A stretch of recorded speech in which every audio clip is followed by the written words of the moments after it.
દેશભરમાં કૃષ્ણ જન્મને વધાવવા લોકોમાં અનેરો ઉત્સાહ। રાજકોટ જિલ્લાના ધોરાજીમાં જન્માષ્ટમીને લઈ શોભાયાત્રા નીકળી। જે કૃષ્ણની યાત્રા છેલ્લા 50 વર્ષથી અહીં કૃષ્ણ જન્મની શોભાયાત્રા નીકળે છે। જે કૃષ્ણ જન્મની વધાવવા માટે ધોરાજી શહેર હરખઘેલું બન્યું હોય તેવું લાગી રહ્યો છે અને શહેરભરમાં ધજા પતાકા અને શણગાર કરવામાં આવી રહ્યો છે। ધોરાજીની બજારો કૃષ્ણ જન્મને વધાવવા શણગારવામાં આવી છે। સાથે સાથે દરેક દુકાનોને ખાસ શણગાર કરવામાં આવી રહ્યો છે। દુકાનોમાં રંગબેરંગી પતાકા સહિત વિવિધ શણગારો કરી કૃષ્ણ જન્મને વધાવવામાં આવે છે। રંગબેરંગી બની ગયેલ ધોરાજી જન્માષ્ટમીના દિવસે કૃષ્ણની શોભાયાત્રા કાઢવામાં આવી હતી। 1981 થી ગુજરાતના પ્રથમ વખત શોભાયાત્રાની શરૂઆત ધોરાજીથી કરવામાં આવી હતી।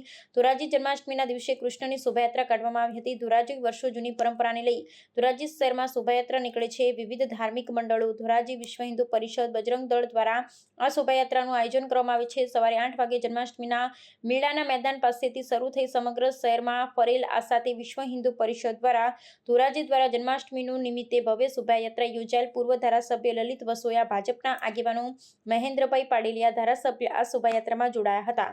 લલિત વસોયા તલવારબાજી કરી હતી। ધોરાજી શહેરમાં દિવાળી જેવો માહોલ જોવા મળ્યો હતો। ધોરાજીની અંદર હિન્દુ ધર્મની પરંપરા મુજબ 1981 થી આખા સૌરાષ્ટ્રની અંદર સર્વપ્રથમ કૃષ્ણ ભગવાનની શોભાયાત્રા નીકળે છે। જન્માષ્ટમી અહીં ધામધૂમથી ઉજવાય છે અને વર્ષોની પરંપરા ધોરાજીના સામાજિક સંગઠનો, ધાર્મિક સંગઠનો અને રાજકીય સંગઠનોએ સાથે મળીને આ પરંપરાને જાળવી રાખી છે। લોકો ઉત્સાહથી શોભાયાત્રાની અંદર જોડાય છે। આ 4 દિવસનો તહેવાર ઉત્સાહપૂર્વક સૌ હિન્દુ મુસ્લિમો સાથે મળીને ઉજવે છે।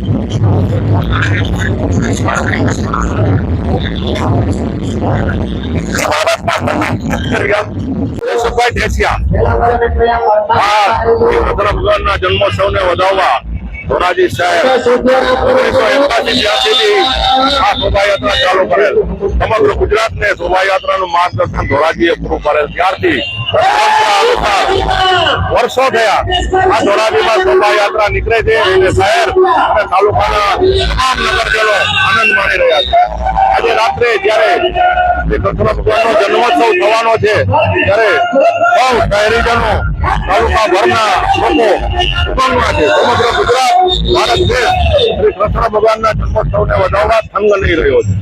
આ શોભાયાત્રામાં અંદાજે 100 થી વધારે વાહનો શ્રી કૃષ્ણ ભગવાન તેમજ સનાતન ધર્મના સમગ્ર વિવિધ સ્વરૂપે પ્લોટ વચ્ચે હાજર રહ્યા છે।